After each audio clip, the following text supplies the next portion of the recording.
Bonjour et bienvenue à l'émission Chrétien comme Christ. Nous allons continuer notre étude sur les dons du Saint-Esprit et aujourd'hui nous allons voir le don des langues. Oui, exactement. Et la première fois qu'on voit cette manifestation du don des langues, eh bien, c'est tout simplement dans Actes chapitre 2, le jour de la Pentecôte, où il nous est dit, à partir du verset 3, que des langues qui semblaient de feu leur apparurent, séparées les unes des autres, et elles se posèrent sur chacun d'eux. Et ils furent tous remplis du Saint-Esprit et se mirent à parler en d'autres langues, comme l'Esprit leur donnait de s'exprimer. Et on voit au verset 6 que la foule est accourue à ce bruit, et ils furent stupéfaits parce que chacun les entendait parler dans sa propre langue.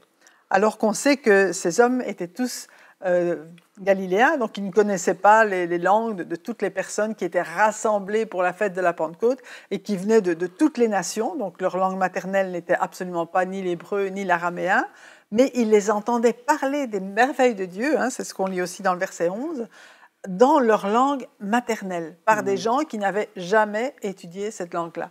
C'est vraiment extraordinaire. Donc on parle vraiment d'autres langages, parce que souvent lorsqu'on parle des langues, on parle du parler en langue, qui est peut-être quelque chose de différent. Pourtant, c'est intéressant parce que les disciples, les apôtres, ils ont reçu le parler en langue en même temps que le don des langues, qui sont deux choses différentes, mais quelque part liées aussi. Enfin, c'est le même esprit. Voilà, c'est le même esprit qui donne ces choses-là. Essayer de diviser, de faire des choses, ce serait peut-être trop faire, mais ici, c'est intéressant de voir que, oui, il y a ce parler en langue où on parle le langage de Dieu, la langue du ciel.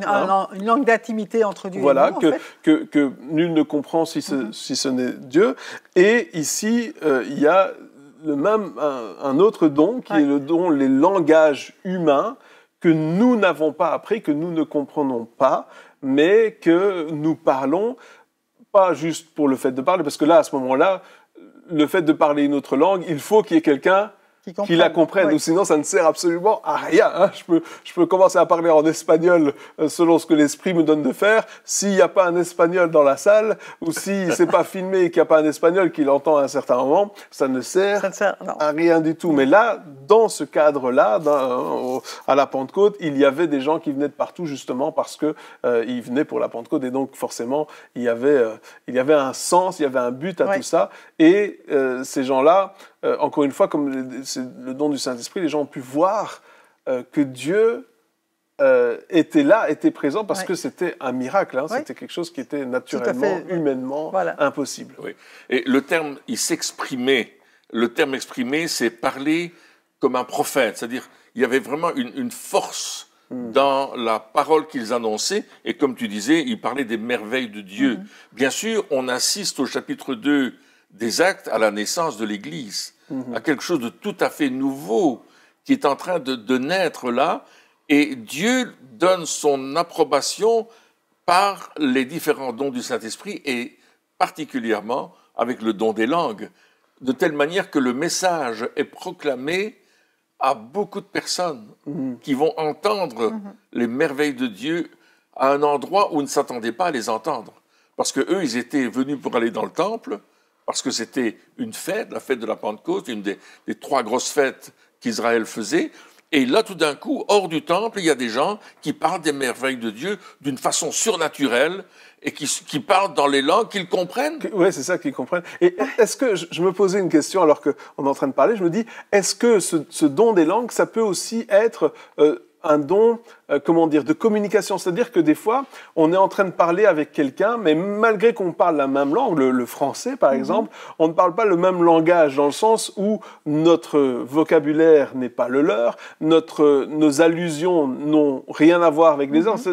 C'est comme si, oui, on parle la même langue, mais on a des choses qu'on aime qui sont totalement différentes, et du coup, par exemple, je vais commencer à parler, dans ma tête, je vais parler de football, par exemple, alors que la personne en face de moi pense à des voitures, enfin, je ne sais pas. Et donc, je vais pas pouvoir communiquer vraiment parce que on n'a pas les mêmes centres d'intérêt, parce que on n'a pas le même langage, même si on parle la même langue, on n'a pas le même langage, et ce don des langues peut venir à ce moment-là où j'y connais rien en voiture, et je vais commencer à donner des exemples qui sont pertinents dans un langage que l'autre va comprendre et qui va lui parler. Oui.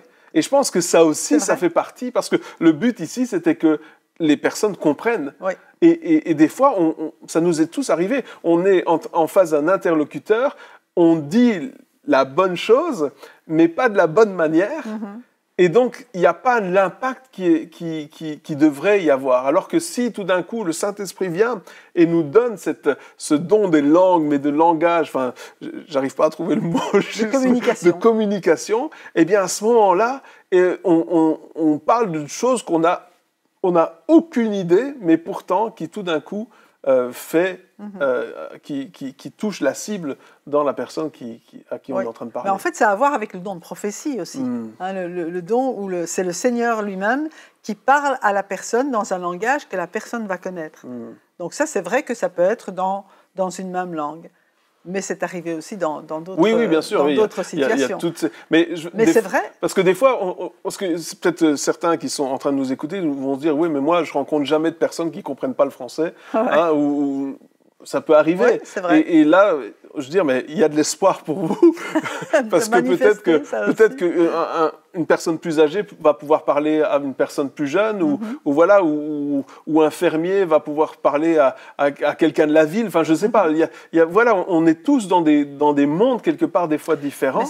Et il y a tout d'un coup ce truc de dire, je vais lui dire ça, je ne sais pas pourquoi je dis ça, je ne sais pas pourquoi je dis ces mots-là, je ne sais pas pourquoi j'utilise ce vocabulaire-là, mais quand je vois la réaction, tout d'un coup, j'ai compris pourquoi j'ai utilisé ce vocabulaire-là, et ça fait partie, quelque part, de ça. Donc, c'est ce langage qui brise la barrière de communication, en fait. Toi, tu en connais un bout sur la communication. Oui. Hein. En fait, on est en train de parler, effectivement, de communiquer un message, et on ne communique pas un message n'importe comment. Ouais. Il faut que ce que je dis va être bien reçu par la personne qui écoute. Moi, je suis l'émetteur. Le message, c'est ce que je veux communiquer. Et l'autre personne, c'est le récepteur. Il va entendre ce qu'on lui dit. Et ici, dans le cas de la Pentecôte, ils sont en train de parler des merveilles de Dieu dans des langues qui sont connues de l'époque. Oui. Et il y a plus de 12 ou 15 nations présentes. En plus, les personnes qui venaient, ils parlaient peut-être hébreu et araméen. Ils parlaient cette langue-là aussi. C'est-à-dire qu'ils auraient pu comprendre en hébreu et en araméen, mais le fait qu'on leur parle dans leur langage à eux, c'est ça qui a ouvert leur cœur. Et ça va communiquer. C'est ça qui a fait que, tout d'un coup, ils se sont dit « Oh !» Il se passe quelque chose. ça va plus loin que juste du blabla. Tout d'un coup, ça me parle au plus profond de moi-même. Et je pense que c'est ça aussi, cette communication, parce qu'on peut avoir une discussion de surface, et tout d'un coup, je pense que ça fait partie aussi, Dieu nous inspire, le Saint-Esprit nous inspire, et on commence à parler avec d'autres paroles qu'on n'utiliserait pas normalement, mais qui trouvent un écho. Mais qui, tout d'un coup, on va en profondeur. Et je pense que c'est ce qui s'est passé. Et Paul a vécu cela. Lorsqu'il était accusé, lorsqu'il devait faire sa défense, c'était les Romains qui l'avaient arrêté. Donc, à l'époque, on parlait le grec et le latin. Évidemment, le grec était la langue la plus répandue. Et Paul, tout d'un coup, au lieu de s'adresser aux gens en grec ou en latin, il a commencé à parler en hébreu. Et même en araméen. Et là, il y a eu un silence. Parce qu'il dit, attends, lui, il connaît notre langue. Là. Il a choisi la bonne langue au bon moment. Absolument. Ça aussi, et le Saint-Esprit l'a conduit à choisir une langue qui allait toucher le public devant lequel il était. Et ce public-là avait besoin d'entendre en hébreu. Donc, je pense que c'est important. Quand Paul est allé en Macédoine, il a parlé en grec. Évidemment, puisqu'il était là dans un pays où on s'exprimait en grec, dans le grec de la rue, le grec de Monsieur Tout-le-Monde. Et il a commencé à parler à Lydie, la première dame, qui était au bord de la rivière et qui a entendu parler de Jésus et qui s'est dit « Waouh, il parle de Jésus, nous justement, on cherche une communion avec Dieu. » Et il y avait ce langage qui était là. Il y a, je pense, plusieurs choses dans la communication du langage. Il y a d'abord les paroles que je vais utiliser, mais il y a l'inspiration du Saint-Esprit duquel je vais dépendre pour apporter le message que je vais apporter. Et le don des langues va me donner de pouvoir m'exprimer dans une langue que peut-être je ne maîtrise pas correctement, mais au moment où je dois l'apporter, je la maîtrise. Ouais, ça, c'est arrivé aussi. C'est ça, donc ça veut dire quelque part que ce don des langues, il est bien plus important que ce qu'on pourrait croire. Des fois, je ne sais pas pour vous, mais des fois, lorsqu'on lit se dire le don des langues, oui, une fois dans une réunion, il peut y avoir une chose qui est dite, et puis après, on parle du don d'interprétation des langues, hein, donc on interprète ce qui a été dit, et voilà, ça dure 5 minutes, et c'est tout, et ça va être utile une fois tous les longtemps. Mais ici, notre discussion fait que finalement, on se dit, ah ben non, ce don des langues, on en a besoin tout le temps parce qu'on en a besoin pour communiquer. Pour communiquer l'Évangile. Je me souviens, j'étais jeune, je vais avoir 16 ans. On avait été dans un séminaire en France et on devait aller, donc c'était un séminaire et on allait à une réunion pour faire une réunion dans une maison, je pense, une cellule de maison. Et là, il y avait un prophète qui était là. C'était l'orateur principal du séminaire. Et moi, je me suis retrouvé devant à la voiture. Donc lui, il conduisait et moi, j'étais devant avec lui. Et moi, je me posais des questions parce que je voulais faire une école biblique, mais je ne savais pas laquelle, etc. Et puis, le prophète, c'était un Américain. Moi, mon anglais, il était vraiment très, très basique. Genre, extrêmement basique. Très scolaire avec des mauvais points, donc très basique. Et je me souviens qu'il y avait 1 heure de route pour aller jusque là-bas. Et je me souviens que pendant 1 heure, j'ai parlé avec lui en anglais. Et le miracle, c'était qu'il a tout compris ce que j'ai dit. Et j'ai tout compris ce qu'il a dit. Waouh! On a eu une conversation de 1 heure sur une école. Et il m'a présenté pendant cette heure-là une école biblique qui était aux États-Unis, que j'ai fait d'ailleurs après. Et il m'a parlé de ça. Et moi, j'ai tout compris. Et cette heure de conversation, finalement, a été décisif pour ma vie, parce que c'était mon avenir qui était en train de se jouer pendant ce temps-là. Et je comprenais absolument tout ce qu'il disait, et puis lui, il comprenait tout ce que je disais. Et après cette heure-là, c'était fini. Je comprenais plus. J'avais besoin du traducteur. Le traducteur était de retour. mais c'était ça. Mais c'était ce don-là qui était déterminant pour l'avenir, pour mon avenir finalement. Donc il y a eu le don des langues. Je veux dire, lui, c'est peut-être exprimé dans un anglais que tu as compris. Oui. Et toi, tu as compris un anglais que tu comprenais pas d'habitude. J'ai eu l'interprétation et le don des langues. Et tu as pu parler et il a compris ce que tu as dit. Oui, aussi. Et je me souviens, on était allé en Allemagne à une réunion. C'était des sportifs qui témoignaient de leur foi, comment ils ne prenaient pas de la drogue, etc. Et c'était en allemand. Et toi et ton frère, vous disiez, mais papa, on ne comprend pas.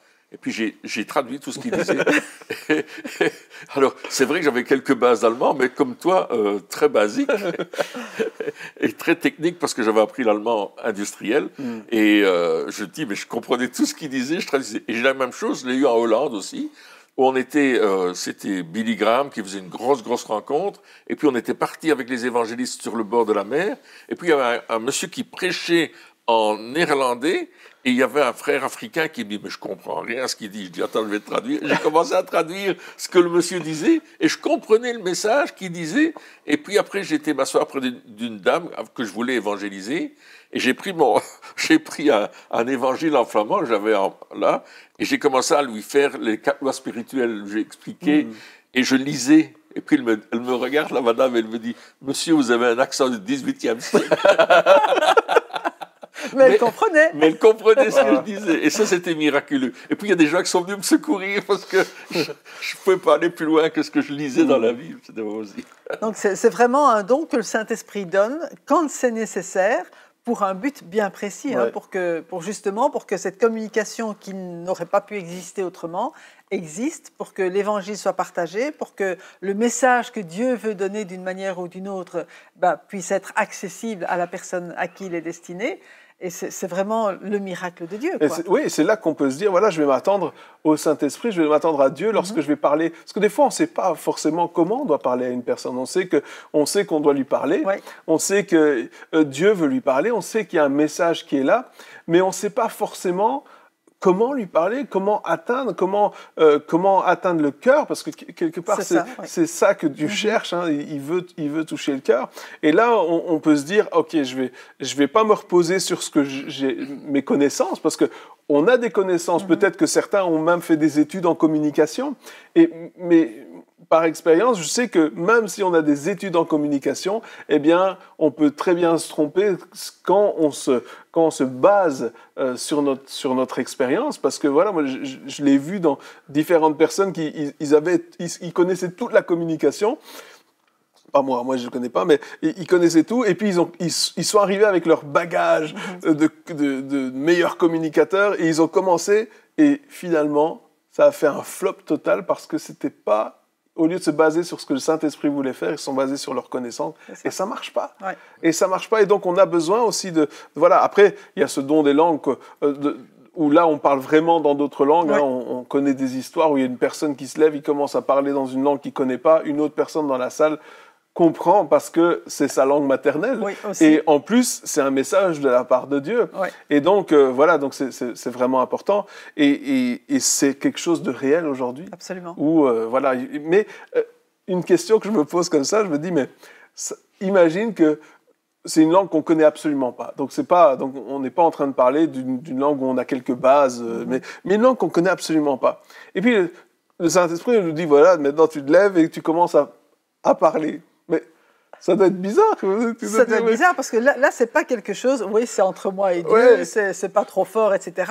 Mais là, ça doit... C'est une proclamation. C'est une proclamation, et donc là, t'es là, tu te lèves et tu commences à dire... Et toi, tu as l'impression que c'est du charabia. T'es en train, finalement, de te ridiculiser en public parce que... Tu sais absolument pas ce que... Et je pense que les disciples, ils ont dû un peu se sentir comme ça pendant... Oui, bien sûr, il y avait le feu qui était là, donc... Ah, oui. Mais il y a dû avoir des pensées qui se sont bousculées dans leur tête, qui leur disaient... Tu penses pas que tu es en train de faire n'importe quoi? Tu penses pas que tu es en train de perdre la tête? Je ne sais pas vraiment, parce qu'ils étaient comme ivres. Hein, oui, bien sûr. Ils sont remplis de vin doux.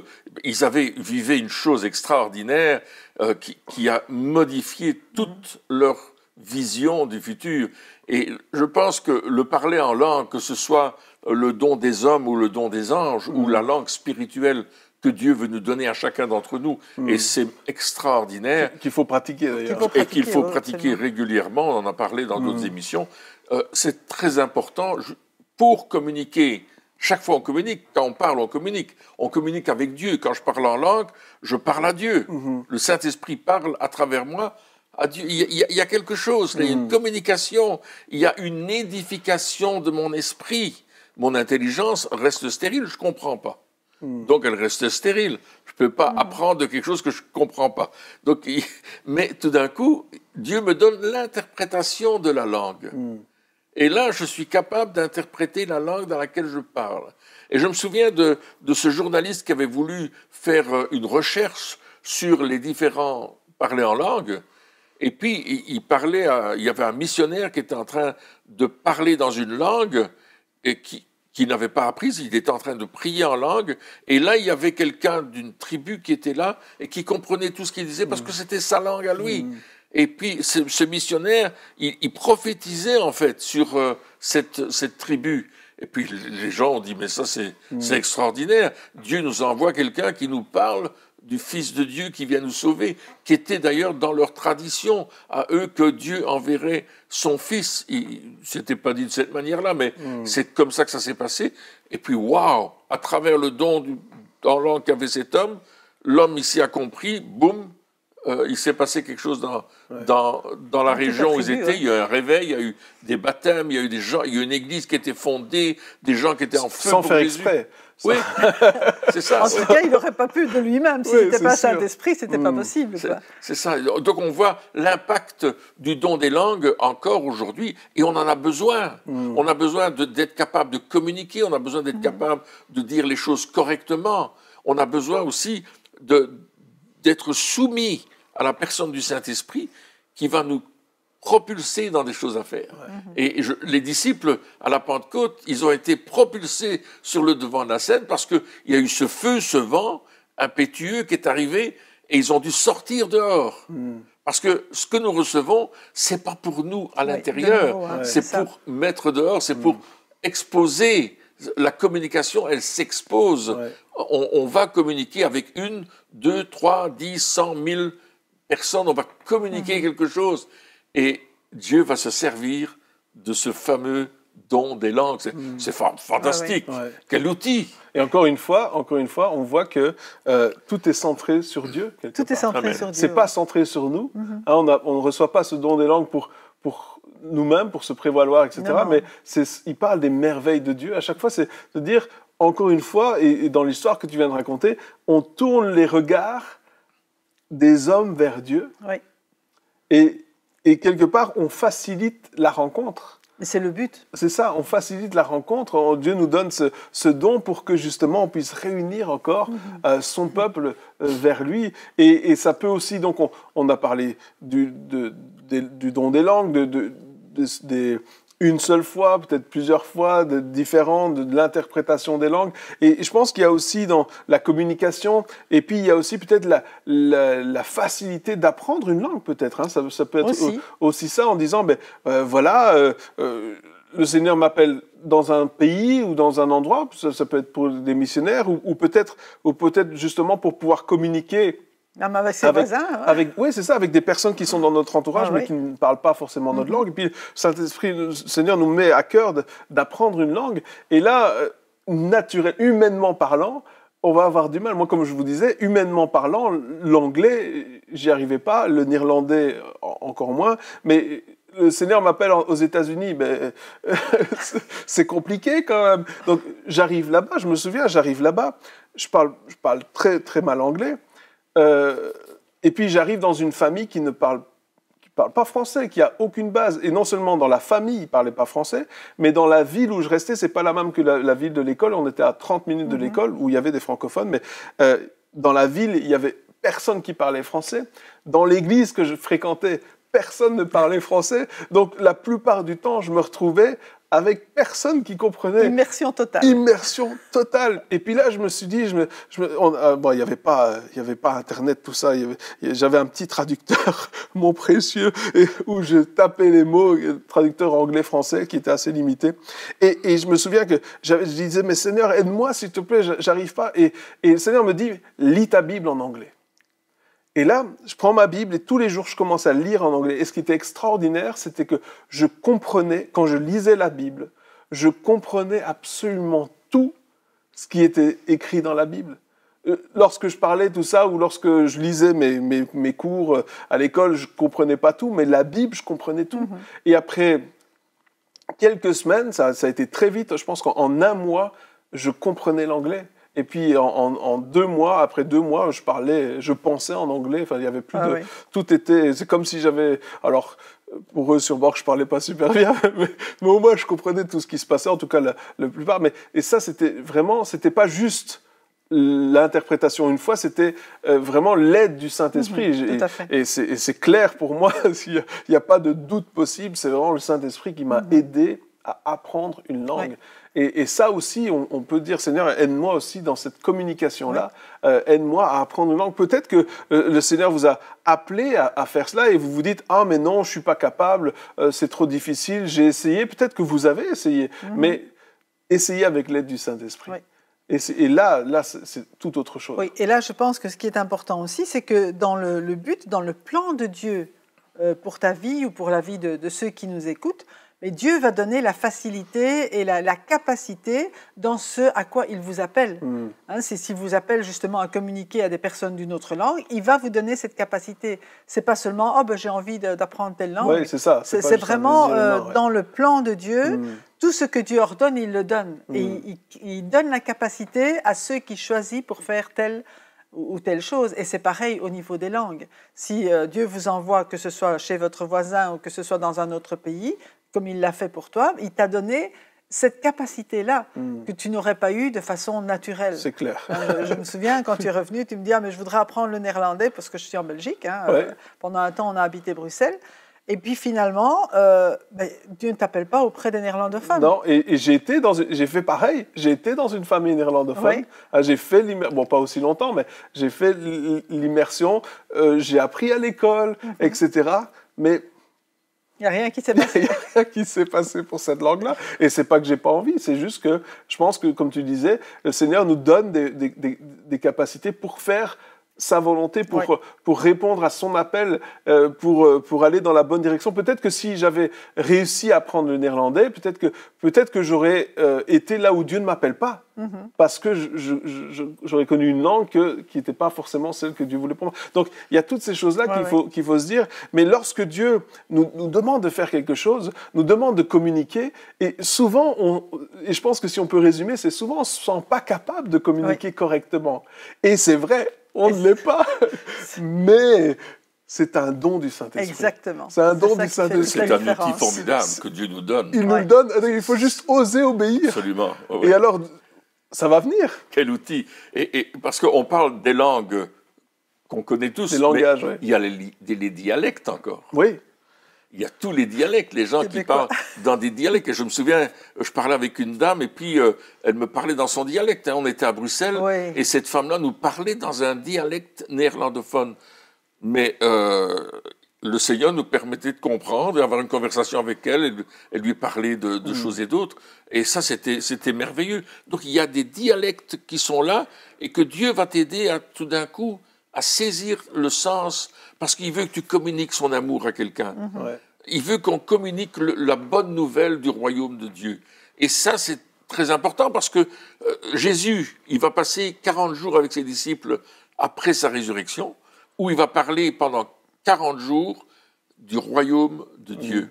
Il va leur expliquer quelque chose d'important. Et puis on voit, acte 2, la naissance de l'Église, qui est en train de fleurir, et l'extension, et on voit quand on rentre dans les actes des apôtres, on voit l'extension de l'Église, et on rencontre un Paul qui prie pour des gens qui parlent en langue, ils sont baptisés de l'Esprit, parlent en langue. On voit un Pierre qui va chez Corneille, et tout d'un coup, alors qu'il parle de ce que Jésus a fait, de qui est Jésus, etc., le Saint-Esprit tombe sur eux, commence à s'exprimer en d'autres langues. C'est une cohorte italienne, et là, ils sont en train de parler dans toutes sortes de langues. Ça devait être extraordinaire. Mais la communication est faite. Ouais. Et c'est ça, quelque part, on a les différentes langues qui sont là et sont arrivées avec la tour de Babel, qui était, le but c'était de la division quelque part, et maintenant Dieu nous donne ce don de communication pour réunir les gens à lui, pour unir. Donc quelque part Dieu est là et il nous donne ce don-là pour avoir cette unité avec ses enfants, et c'est quelque chose d'extraordinaire. Eh bien, chers amis, merci de nous avoir suivis encore pour cette émission, et on se retrouve très bientôt pour la suite.